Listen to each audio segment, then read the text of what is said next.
जैसे संस्थान के भीतर जो है बहुत सारे अलग अलग फील्ड से भी लोग आते हैं। देखिए जानते हैं जो दरोगा का जॉब है ना, दरोगा का जॉब भौकाल वाला जॉब है। लोग जानते हैं, आपको जो है हम एक बात बताते हैं, हमारे जीवन में पहला सपना था यूपीएससी क्रैक करना, और अगर वो ना हो तो दूसरा सपना था दरोगा बनना। कहे कि भौकाल है ये दोनों जॉब। हमेशा सोचते थे कि एसपी बनना है, एसपी सुपरिटेंडेंट ऑफ पुलिस बनना है, लेकिन नहीं बन पाए। और जब नहीं बन पाए तो बाद में सोचने लगे दरोगा बनेंगे, वो भी नहीं बन पाए। अरे नहीं ना बन पाए महाराज। परीक्षा अलग, परीक्षा पास किए लेकिन फिजिकल नहीं कर पाए तो स्वाभाविक सी बात है कि जीवन में असफल ही है। आधी सफलता का कोई महत्व नहीं होता है, पूरी सफलता का बहुत महत्व होता है। एक बात हम आपको बता देते हैं, हम टीचर हैं, आप लोगों के बीच तो हमारा सम्मान है ही, लेकिन अगर मान लिया जाए कि ये हमारे भाई हैं और हम टीचर हैं, हम प्राइवेट टीचर हैं और ये हमारे भाई हैं और ये जॉब करते हैं, अगर घर हम जाएंगे ना, हमसे ज्यादा महत्व इसका रहेगा। परिवार में भी और समाज में भी तो सरकारी जॉब का ये महत्व होता है।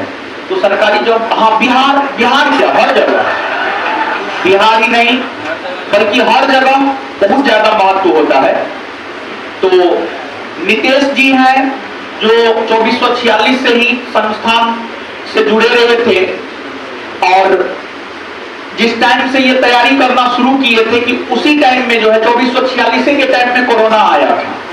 2446 के टाइम में भी कोरोना था, 2213 के टाइम में भी कोरोना था। और कोरोना जो है ना कई सारे लोगों के लिए वरदान साबित हुआ और कई सारे लोगों के लिए तो अभिशाप साबित हुआ। वैसे लोग जो घर में बैठ करके पढ़े उनके लिए वरदान साबित हो गया, और जो इधर उधर किए, जो अपना गिन रहे थे कि आज 1 लाख केस आया कि 2 लाख केस आया, आज 1000 लोग मरा कि 2000 लोग मरा, उन लोगों के लिए अभिशाप साबित हो गया। कोरोना इनके लिए जो है वरदान साबित हुआ। कोरोना इनके लिए वरदान साबित हुआ इसलिए कह सकते हैं, इनका बैकग्राउंड एकदम जीएस आधारित बैकग्राउंड इनका नहीं था, टेक्निकल बैकग्राउंड था। बीटेक किए हुए हैं, टेक्निकल बैकग्राउंड था, लेकिन सोचे कि तैयारी करनी है और तैयारी किए, मेहनत किए, और मेहनत के बल पर जो है आपको सफल हुए। और अब जो है इन लोगों को भी पता चला है कि जो है ट्रेनिंग सेंटर में बुलाया जा रहा है, और ट्रेनिंग सेंटर में जाने से पहले ही काफी ज्यादा अनुभव थाना में रह करके जो है आपको प्राप्त कर लिए हैं। तो ज्यादा कुछ नहीं, हम ये चाहेंगे कि आप जो है इन लोगों को ये बात बता दीजिए कि जो है आपका बैकग्राउंड एकदम से अलग था, यानी बीटेक बैकग्राउंड, यानी साइंस से आप आते थे, लेकिन फिर भी इस फील्ड में आकर के आप काफी बेहतर किए। तो आखिरकार कौन सा वो चीज रहा कि आपको बीटेक बैकग्राउंड से इधर की ओर मूव करवाया, और साथ ही साथ जो है सेल्फ स्टडी को लेकर के आपका क्या सोच है? क्योंकि हमारा अपना मानना है कि हम कितना भी आपको पढ़ा दे, आपका कुछ नहीं हो सकता है अगर आप सेल्फ स्टडी नहीं करते हो। तो सेल्फ स्टडी काफी ज्यादा जरूरी है। तो सेल्फ स्टडी को लेकर के इनको बता दे, और एक छोटा सा सामान्य सा आप अपना परिचय भी दे दीजिएगा, ठीक है? तो बताइए इन लोग।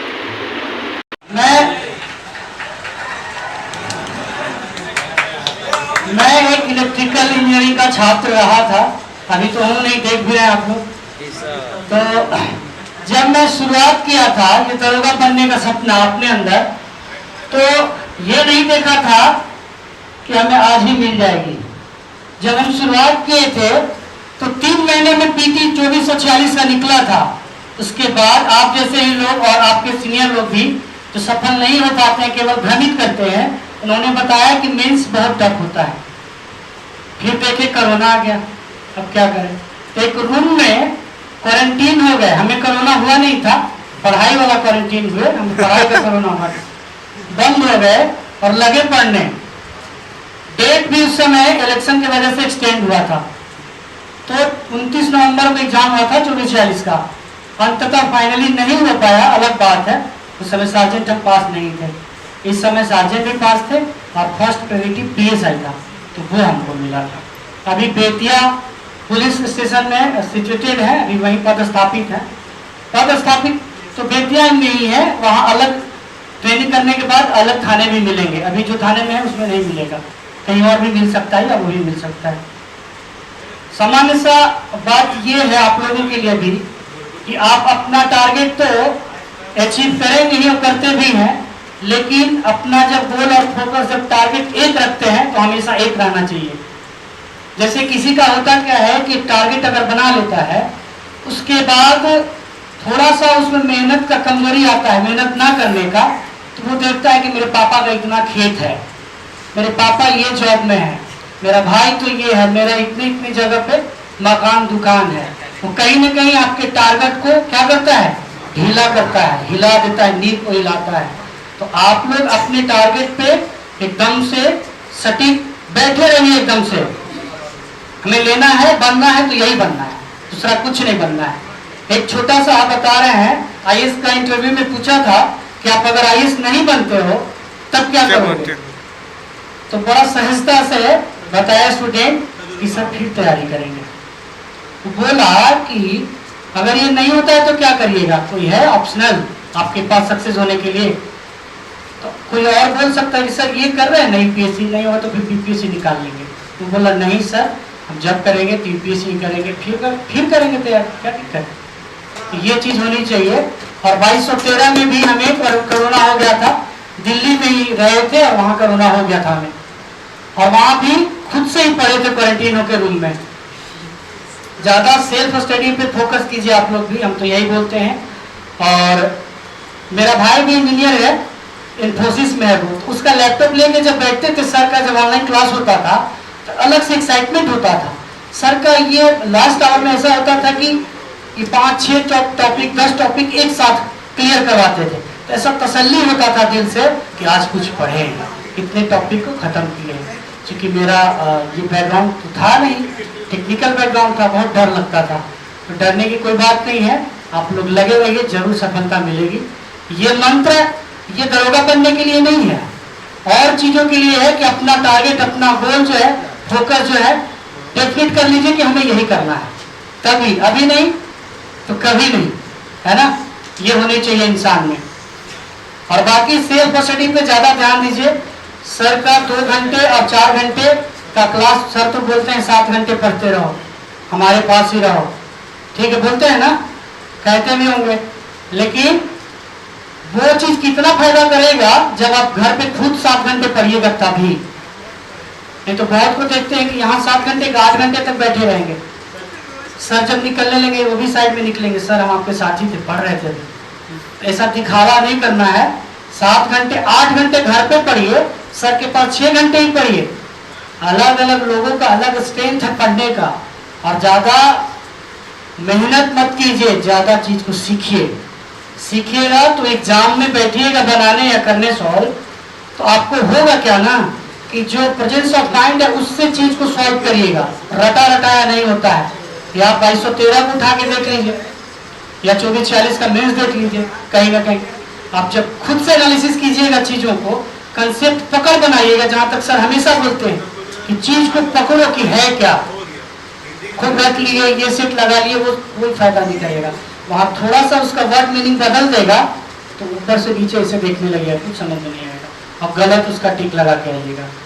और जहां तक मेरा एक्सपीरियंस है, एग्जाम हॉल में बैठिए, 2-3 ऐसे क्वेश्चन थे हमें मिले प्रश्न की, हम बाद में उसको सॉल्व किया, वो सही हुआ। फर्स्ट बार अगर सॉल्व करते तो हमेशा गलत, और शायद सिलेक्शन नहीं हो पाता, क्योंकि पता ही है कंपटीशन कितना हार्ड है। इसलिए कुछ सवालों को पढ़ के छोड़ दीजिए, उसको नेक्स्ट टाइम सॉल्व कीजिए। हमेशा बताते हैं सर, कुछ को छोड़ो आगे बढ़ो, तो शायद नेक्स्ट टाइम आपसे बन जाए, सॉल्व हो जाए। ये चीज को हमेशा ध्यान रखना है कि जो चीज अभी नहीं बन पा रहा है आगे जरूर बनेगा हमसे, है ना। ये आपका भी एक्सपीरियंस काम आएगा, आप मेरे तरह आप भी चढ़िए यहाँ, हर किसी को बताइए, यही उम्मीद करता हूँ। और मेहनत कीजिए, सर का फॉलो कीजिए, बस टेस्ट सीरीज निकालते हैं उसको फॉलो कीजिए। बाकी आइए डिपार्टमेंट में, वहाँ भी बहुत कुछ सीखने को मिलता है। नए नए डिपार्टमेंट में जाइएगा, बहुत मेहनत करना पड़ता है, ये डिपार्टमेंट आपके लिए नया नहीं है। और सबसे आसान काम है पढ़ना। ये नहीं हो रहा है तो कुछ नहीं होगा, जान लीजिए।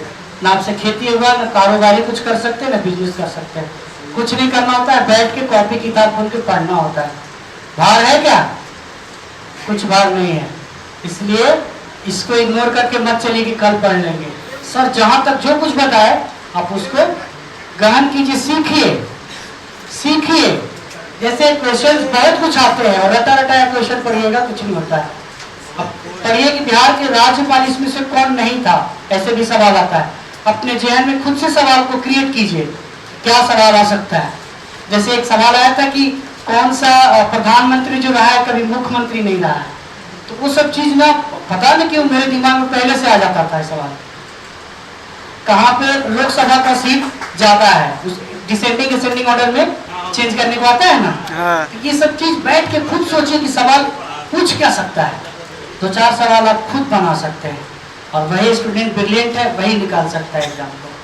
ये तो बहुत कॉम्पिटिशन है। और क्या बोलूं, बस मेहनत करते रहिए।